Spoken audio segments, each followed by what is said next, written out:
My initial thought was like, okay, we're going to do it easy because I like to do my own stuff at home. When I'm sitting on the couch, I want to do that. Like, let's make it easy. But in the end, it doesn't work everywhere. And it works on some sites and not other sites. So my website, people are showing up for the tour, but maybe on another, advertising site, the quality of people are lower. So it's playing that game and now looking at that information and being like, okay, I'm going to focus self-tours here, but not here. Right? And it's a huge, taking the data and learning that information is, I think, really big, because I think my thought was I was solving a problem or helping to enhance a solution. And instead, like on the other end, it's causing more issues for other people.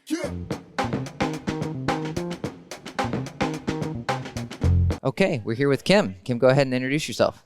Hi, I'm Kim Boland. I'm the Director of Digital Marketing at Morgan Properties.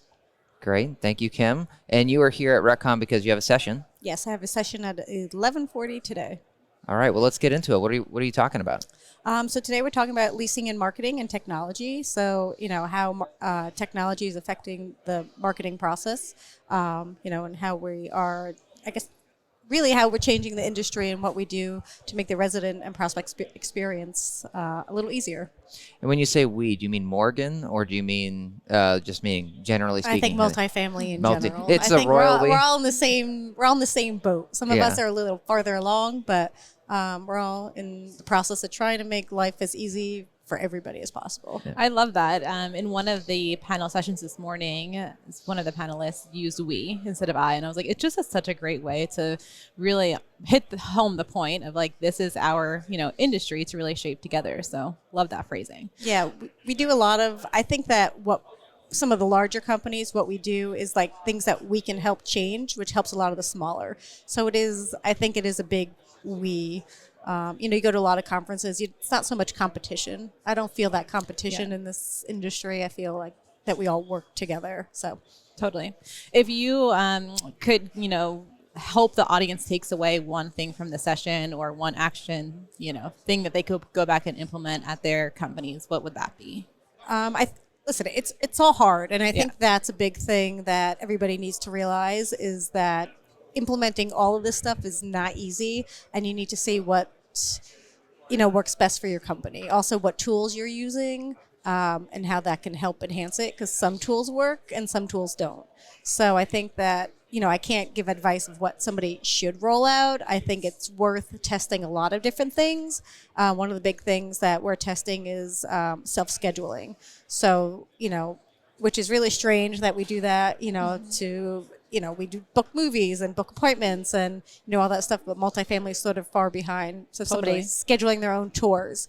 So that's one thing that we are testing, but now, in some aspects it works, in some aspects it doesn't. So it's also one size does not fit all for all. So I just say, if you have something that's pretty cool, if the dollars work for you, it's worth a test. And if it doesn't work, then, you can cancel it. It's not that difficult. Totally. Yeah. I think just the acceptance of failure or embracing failure. I mean, the landscape is changing so quickly. We're moving so fast. We have to be afraid to try things and fail. And I think some of these conferences, I really love how the conversation is shifting to just more openness of like, we don't all have it figured out. We're going to try it together. Here's what we tried that worked, and here's what we tried that didn't work. And just really having some of those more raw, authentic conversations is really inspiring to me. Yeah, so. I feel the same way. I feel like for a long time you'd go to these and you'd be like, people would just be up on stage and like, I did this and it's so wonderful. And now the truth, I feel like, is a different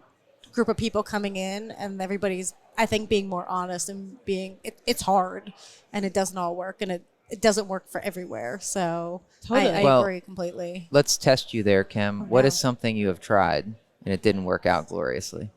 Yeah, and you don't have to name a vendor necessarily. You could just say a type of solution or whatever it is. So I'll go back, and one of the things I talk about in this session is schedule tour, right? So I'm super excited. Like I've been fighting to get, different vendors to put self-schedule. Like this has been my fight for the past year, and it's finally happening. And what we're finding with that is that although the prospect can self-schedule themselves, is that people aren't showing up for the tour. So they're not now you're wasting my site team's time. So I'm thinking, my initial thought was like, okay, we're going to do it easy because I like to do my own stuff at home. When I'm sitting on the couch, I want to do that. Like, let's make it easy. But in the end, it doesn't work everywhere. And it works on some sites and not other sites. So my website, people are showing up for the tour, but maybe on another, advertising site, the quality of people are lower. So it's playing that game and now looking at that information and being like, okay, I'm going to focus self-tours here, but not here. Right. And it's a huge, taking the data and learning that information is, I think, really big, because I think my thought was I was solving a problem or helping to enhance a solution. And instead, like, on the other end, it's causing more issues for other people. So how do you handle that then? So I would guess you would then keep your website self-tour. But then on the other advertising channels where it's not working, do you just remove it completely? Or how do you end up handling or managing those leads? That's what we're doing. So you're going to get the leads anyways. You'll get the email leads. You're just going to turn off the self-scheduling. So they can't go look at the calendar and be, oh, look, I can schedule like at 2:00 and not show up. But on the other end, also, what can my site teams do to actually get that person to show up? So it's almost like it's a puzzle that you got to figure out. Like, I'm not just going to turn it off because I'm seeing they don't show up. Like, there has to be some human element to that tool that maybe they need to follow up. Like, let's look at different ways to follow up. So, if they did it themselves, they don't want a phone call, right? Because they didn't call you in the first place. So do you text message? Do you, figuring out that way of communicating with people. So, from step 1 to step 4 is completed, and we're not wasting anybody's time or money. I like that you're not just turning it off or saying, hey, it didn't work, but let's address the problem. Say, okay, they're not showing up. What are some tests we could run to see if they could show up before maybe you jump right back in? I've not gotten an answer to this question before, so if you don't have one, that's fair. But what is a acceptable schedule tour show up rate, like show rate? Like, at what point would you start to be concerned? I mean, some of the data we're looking at is like 40% are not showing up. Wow. Okay. So that's a lot. That's a lot, think of, you're paying a leasing consultant, and now, we hear more about centralization and having less people on site. So now every hour is an important time, especially if you're like lowering people's hours or you're having them do different things. So, I'm hoping that if someone doesn't show up on a tour, that leasing consultant is going to do something else, right? To utilize their time. But, I think what we're seeing now is 40%. In that case, that's concerning. Like, why are these people not showing up? So, makes sense. I mean, we don't live in apartments, so it's been a while. But Nicole's mom was looking for a 55 plus community, and when she scheduled and we were running a few minutes late, my natural reaction was like, "That's okay." Like, they'll be there. Versus like if I'm running late for a haircut, I call and I'm like, "Hey, I'm running late." Whatever. So I don't know why my behavior is different. I think I was like, well, they'll be there when we get there. Versus the haircut, it's like, I know I'm toast. If they'll just charge me and they won't do it. Yeah. Right. So I don't know. I'm not saying that's not great. That's the behavior I've been trained on with a haircut versus like looking at an apartment. But that at the same time, you wouldn't want an apartment to start like, well, we're going to bill you now if you don't show up. Like, that is not that's not where the industry is going to go and where consumers are going to be acceptable. So it's a tough problem. Yeah. And I think if you're getting a haircut, you're going to the doctor, right? You go often. So you have that rapport with them. But like an apartment, I don't live in an apartment either, but it's once every year. So it's like, they have plenty of times on their calendar. It's okay. Right. But, they have other appointments and they do other things as well. So. To be clear, I would never no-show, but I was like, if it's under 10 minutes, I feel it's okay. I don't need to call, but if I was going to be over 10 minutes, I would definitely call. Your mother taught you well. Don't know if that was her or not. Let me think on that one. Well, I'm curious on just like the human element, like the team element of technology. Was there any fear around like implementing technology with, the on-site staff? Did you have to do any training on, we're doing this a lot with our business, is how to help people understand that this is a good thing, not going to replace their jobs, but enhance their jobs. And what did that look like for Morgan Properties? So I think it depends what you're rolling out. A lot of stuff that I try to focus on is actually taking stuff away from the site team and they don't even know, right? I love that. So that's not going to affect them because they don't they don't even know that it's happening. So that's a lot of stuff that I try to focus on, is make stuff for the better, and then it makes their life easier, but they don't even know it's making their life Then it's like easier. a gift. It's like, yeah, it's here you like a go. gift. Yeah. And it's like, even implementing maps on our website or videos or 360s, right? So I'm providing everything from the person sitting on their couch at home. So when they get there, they only have a few questions, right? They could take a tour of the pool while they're sitting on their sofa, or they can walk their 2-bedroom and they can see that. So when they get there, they know exactly what they're looking at. So they have less questions. Or I've implemented like FAQs. So FAQs on my website. So all the information is there.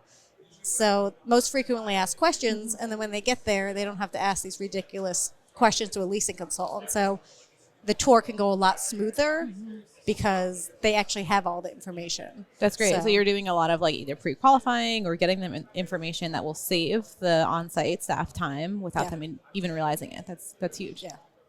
What about, at the sessions this morning, they were talking a lot about like efficiency, like basically the main ROI of technology. We're talking as an industry a lot about efficiency versus driving revenue.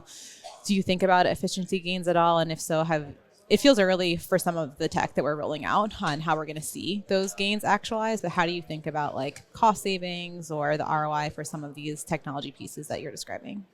So I think there's a lot of fantastic ideas out there. There really are. But the problem is that they look really great when you go and you show it to me, right? And then I go and I sign up for a beta test, or I sign up for a few properties. And then it takes me or takes somebody else 6 months to a year because this doesn't work with this and the whole process doesn't work together. So I don't, and then by the time what they showed me is not what the product is, because now we've had to change so much stuff to work within our system.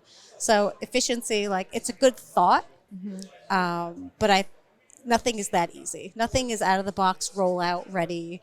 And also there's a lot of great ideas out here, but if it's going to make the prospect or the resident or anybody, if it's harder for them, then the idea is not that great, right? There's just so many more steps. If I have to take so many more steps than I did in the first place, the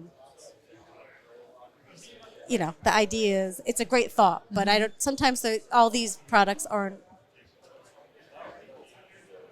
they're not people living in apartments, right? You're saying like a lot of these products are created from people who don't live in the apartment, and they're like, oh, I could do this, and then it falls apart. So totally. It's and maybe hard. even putting then more like, so, okay, yes, maybe conceptually we're reducing the time and improving efficiency for the on-site team, but then maybe we're putting more on the training and development team or the learning management system or the corporate staff have to roll out, train, keep up with updates. So I'm just super fascinated about that from like an operational standpoint of like how that is going to shake out, because I totally agree, like, sounds amazing, but I think there's things that we're not counting for in what work we're actually introducing now to the teams and to the process. And turnover is really high, right? So when you have that training, right, and they're training one way, and then they train it, and then suddenly, say 20, 30% of the staff has turned over in the year, now you're retraining it. But you know what's happened in that process is that product has changed. So if that department in the company hasn't informed training, right? Yeah. Then we're still going in like step 1, and we're already at step 5 of the product. Yeah. So it has to be a consistent thing, which is sometimes it's easier just to be built in. It's great. Many companies are seeing much higher turnover on site than 20 or 30%. So I think that would be a fortunate thing. Many of them. I didn't want to go too high. And then people are like, "Whoa, Morgan Properties has a huge right." Yeah. I think we all see high turnover on site. So. Yeah. Well, I don't want to make the assumption here, so I'm going to ask, like, are you excited about anything like coming forward? Meaning for the industry, as you said, sort of the royal we at large for marketing and technology, or are you more beating the drum of like, guys, let's just get our house in order. We need to fix this schedule a tour situation, these no-shows. So I think there's a lot of really cool products. I mean, I got a lot of emails, coming here. We all got a lot of emails. I think that you sort of have to fix what's going on, internally before you start adding. And some of those things are really cool, right? And we'll test them like in a small process. But, if it's simple as schedule a tour is not working, then what else implementing could possibly break, right? We need to see human behavior too, because coming out of COVID, if people thought, like, say, if you had a self-guided tour, like that was the answer, right? During COVID, people could tour themselves, and a lot of people implemented that. But now, talking to a lot of people, it's like, well, we implemented it, and is it in some places just not working anymore? People are not interested, right? So I don't want to jump on the fad, which I think a lot of these products are. And we go to these conferences and it's the fad, and people are like, let's do it. And then you do it and it doesn't work so well for you. So, we're starting to test. We're going to fix a lot of things that are going on probably at 340 properties, but we'll still test in a small sphere just to see, let's test it, but in small quantities and not large quantities, because we also don't want to miss out. We don't want to go overboard and just, too much. Well, it's a tough problem to solve. But on the vendor side, folks have good intentions about what they're building, but a lot of times they just don't understand the problems that you're really facing. And so, and they have what many of them don't understand is there's all these other dependencies that need to be in order before it's time for their fancy shiny object, right? Yeah. And then on your side, you don't want to be seen as like a Luddite or something, because you're not testing the new AI, whatever, machine learning technology. But on the other hand, it can be just an energy drain and a financial drain if you don't have the basics done. And Nicole and I are, we talk about this constantly in our business, because a lot of our employees want to do the new fancy cool thing. I'm like, cool. How about we just respond to emails more quickly? Or, there's very basic things that basic is boring, but it works, versus, the fancy stuff, which is great to get to and well-intentioned, but a lot of times just, scatters your focus and energy. So no question there, simply a statement. Well, Kim, do you have any, strong opinions or hot takes where you feel like the industry is not, at least on the marketing side, people are not paying attention, or they're not trying to forward this thing that they should really be paying attention to? Is there anything that strikes you there? We live everyday life in using a lot of different companies, right, on a regular basis. So, text communication, and, I say you're talking to your hair salon, right? You book a hair salon appointment, and they said, or a doctor's appointment, they click Y for yes, or C for I'm canceling, right? Simple things that are in our everyday life. We don't do that. I feel like in some aspect, we want to think of these big ideas in multifamily, and we want to change the world, but there's so many things that we don't do, which would make people change, that people do in their everyday life just to solve those problems. And I feel like sometimes we think too big, and we don't think how the human, we're all human, and we all pretty much do the same thing. We all use our phone to communicate. We all what can we do to just make someone's life a little easier, just by doing the same things they do with other industries. And I feel like that sometimes we think too big.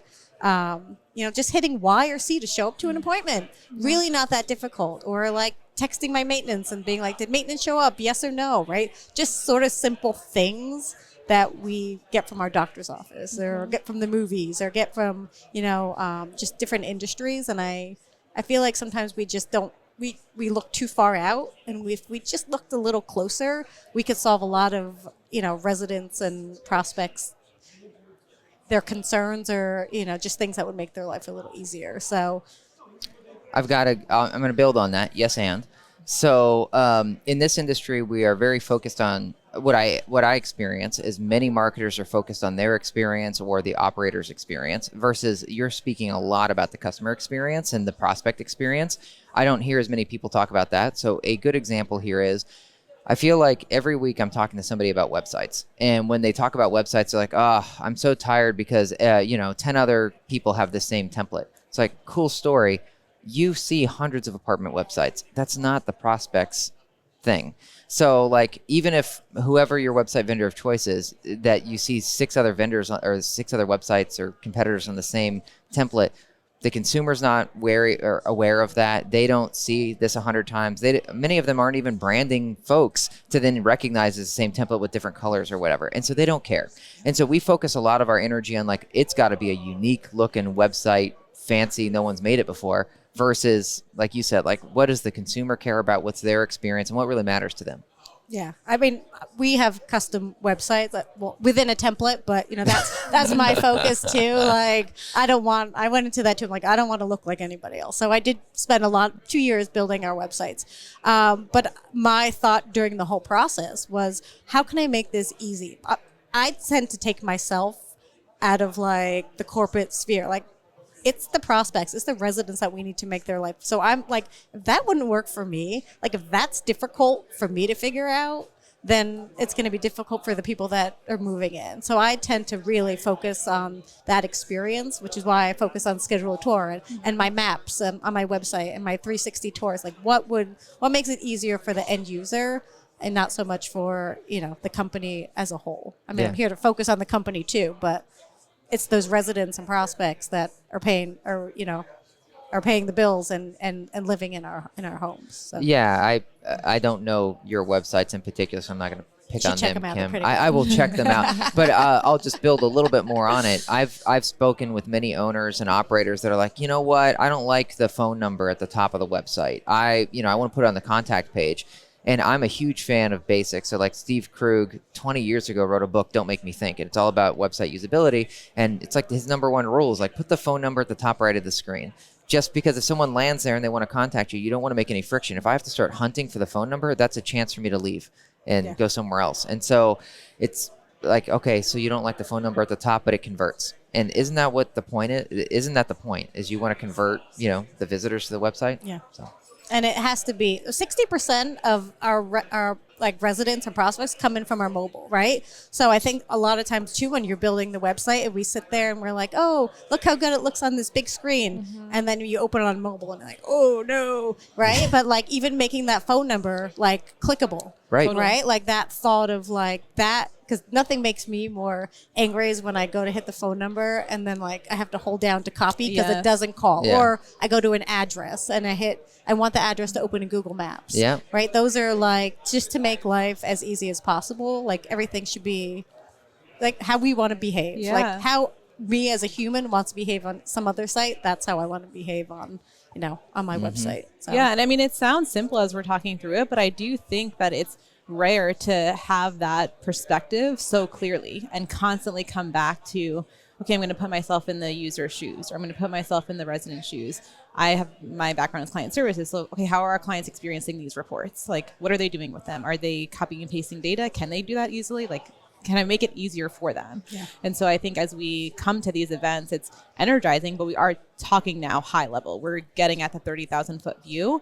And sometimes those conversations the people in those rooms miss what's actually happening on the ground level. And I think that is so important, to kind of connect those dots. So it's just super energizing to hear you talk about that. Yeah. I think that because I spend a lot of time still in the weeds, and that's my biggest fear is getting out of the weeds. Because, you get more responsibilities, but if you're out of the weeds, you stop seeing, the behavior of, on site and the prospects and everybody. So sometimes I like to hand stuff off too, but I also like to stay in the weeds because otherwise you sort of lose that touch. Right. You then can't connect those dots at the high level to be able to actually implement change. Yeah. So, yeah, it's great. Great. Well, Kim, thank you. We really appreciate your time today. Thank you. Thanks, Kim. Okay. We're going to talk about RecCon now. Have you been before? No. Okay. This is our first time too. So we'll just make it very easy. Like, why did you come here? Like, what are you hoping to get out of it? Oh, no. Okay. No. Okay. Well, you don't want to hit that. Okay. Did you go to happy hour yesterday? I did. Okay. You can talk about that experience. That's kind of what I feel like I can talk about too. So is that okay? Yeah, it's fine. We'll just go. I'll go with the flow. Okay. Okay, cool. And this only has to be like 2 minutes. So they didn't give us a lot of direction. They were just like, do this. Okay. All right. We're here. David and Nicole from Digital are here, and we're here with Kim. Kim, this is your first time at RecCon. Tell us why you came and what you're hoping to get out of it. Yeah, so actually, it's really nice and convenient that RecCon is in New York City. We tend to go West Coast a lot, so, a little closer to home. So I'm speaking this year at RecCon, and I'm super excited. I go to a lot of conferences, and I tend to see a lot of the same people, which I always love, because I love seeing the same faces, in marketing and multifamily. But this gives a a different connection to a lot of the tech world, to a lot of people who are creating a lot of these products that we use on a regular basis, or even products that hope to use in the future, just to see, to really see what is out there and what people are coming up with. Yeah. Well, it's interesting because most of our conferences are very multifamily focused. And when we did our interview earlier, you had talked a lot about what's happening in our multifamily space. And it's making me think about how many folks in our space don't go outside of our space to look at what others are doing. So you had brought up the spa texts you, or what the movie theaters do just for the consumer experience.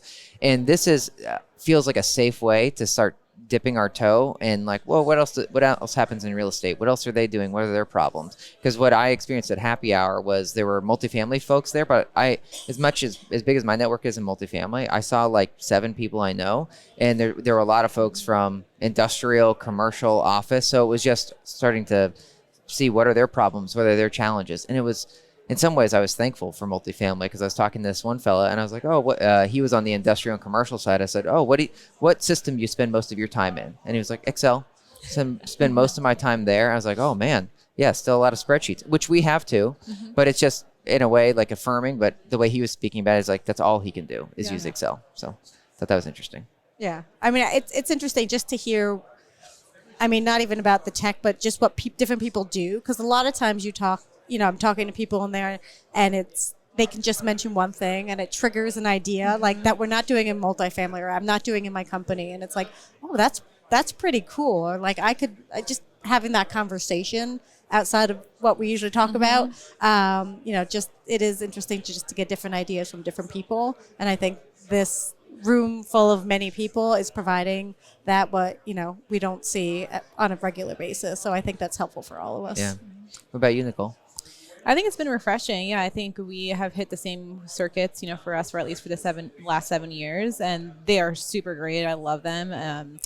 I agree that it's okay, it's your network, it's your people, but this is, I think, getting for me out of that environment, helping me kind of connect the dots and maybe some of these other adjacent sectors of the business, thinking how we can do things differently, not only for multifamily, but then how can I bring some of these learnings back to my internal team? We're talking a lot about AI and ChatGPT and small things that are going a long way to help efficiencies, even from how to craft emails more effectively. So I think there's a lot of learnings. I think it's just fun and energizing to be in a new environment. I'm from New York, so I love being here. So getting me back here has been just super cool. We haven't done a ton on the East Coast, so it's been great. Great. Well, thank you guys.